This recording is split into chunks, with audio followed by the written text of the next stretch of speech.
മുഖ്യമന്ത്രി പിണറായി വിജയനെ പുകഴ്ത്തി ഗവർണർ രാജേന്ദ്ര അർലേക്കറുടെ കേരളത്തിലെ ആദ്യ റിപ്പബ്ലിക് ദിന പ്രസംഗം.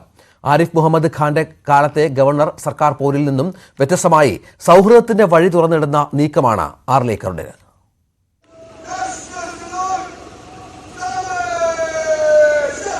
കഴിഞ്ഞ വർഷത്തെ റിപ്പബ്ലിക് ദിനാഘോഷം ഗവർണർ സർക്കാർ പോര് രൂക്ഷമായി നിൽക്കുന്ന കാലം. തിരുവനന്തപുരം സെൻട്രൽ സ്റ്റേഡിയത്തിൽ അടുത്തടുത്ത കസേരകളിൽ ഗവർണറും മുഖ്യമന്ത്രിയും. എന്നിട്ടും പരസ്പരം മുഖത്തു നോക്കാതെ ആരിഫ് മുഹമ്മദ് ഖാനും പിണറായി വിജയനും. ഉന്നത വിദ്യാഭ്യാസ മേഖലയിൽ കേരള സർക്കാരിന്റെ ഇടപെടലിനെ വിമർശിച്ച് ഗവർണറുടെ പ്രസംഗം. ആ കാലം കഴിയുന്നു. സൗഹൃദത്തിന്റെ വഴി തുറക്കുന്നു. സർക്കാർ നൽകിയ നയപ്രഖ്യാപന പ്രസംഗം അതുപോലെ വായിച്ച് അർലേക്കറുടെ നല്ല തുടക്കം. This state itself is marching towards a developed state. We have to be an icon. We have to be an example for all other states. And for that we have to be together. ഇപ്പോൾ കേരളത്തിലെ തന്റെ ആദ്യ republic ദിനാഘോഷത്തിൽ മുഖ്യമന്ത്രിയെക്കുറിച്ച് നല്ല വാക്കുകൾ. Honorable Chief Minister, I met him for last about 2-3 days back, 4-5 days back. He has a vision for our state.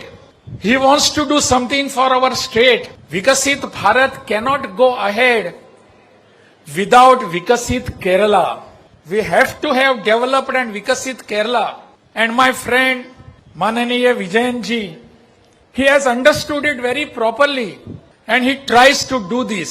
തന്റെ സർക്കാരിന്റെ മുഖ്യമന്ത്രി എന്ന നിലയിൽ പിണറായി വിജയനെ പുകഴ്ത്തുമ്പോഴും വിയോജിപ്പുകൾ ഉണ്ടാവുമെന്ന് ഓർമ്മിപ്പിക്കാനും മറക്കുന്നില്ല. In spite of all our minor differences, we can walk together, come together, work together. Differences ought to be there. Can be sorted out by sitting together. That is what we are envisaging. പ്രതിപക്ഷ പാർട്ടികൾ ഭരിക്കുന്ന മിക്ക സംസ്ഥാനങ്ങളിലും governor സർക്കാർ പോര് രൂക്ഷമാണ്. എന്നാൽ ഇവിടെ മറിച്ചൊരു സന്ദേശമാണ് അർലേക്കർ നൽകുന്നത്. എന്തായാലും പാർട്ടികൾ മാറി മാറി ബിജെപിയിലെത്തിയ ആരിഫ് മുഹമ്മദ് ഖാന്റെ ശൈലിയല്ല RSSകാരനായ അർലേക്കറുടേത്. അർലേക്കർ നീട്ടുന്നത് സൗഹൃദത്തിന്റെ കൈയാണോ, തന്ത്രപരമായ നീക്കമാണോ? വരും ദിവസങ്ങളിൽ അറിയാം. Political bureau, news 18. രാജ്യഭീഷണി ഉയർത്തി പാലക്കാട് നഗരസഭയിലെ 6 BJP കൌൺസിലർമാർ. സംഘടനാ തെരഞ്ഞെടുപ്പിൽ യുവനേതാവിനെ BJP ജില്ലാ അധ്യക്ഷനാക്കാനുള്ള നീക്കത്തിനെതിരെയാണ് ഭീഷണി. തീരുമാനം പുനഃപരിശോധിച്ചില്ലെങ്കിൽ കടുത്ത നിലപാടിലേക്ക് നീങ്ങുമെന്നാണ് കൌൺസിലർമാർ സംസ്ഥാന നേതൃത്വത്തെ അറിയിച്ചിട്ടുള്ളത്.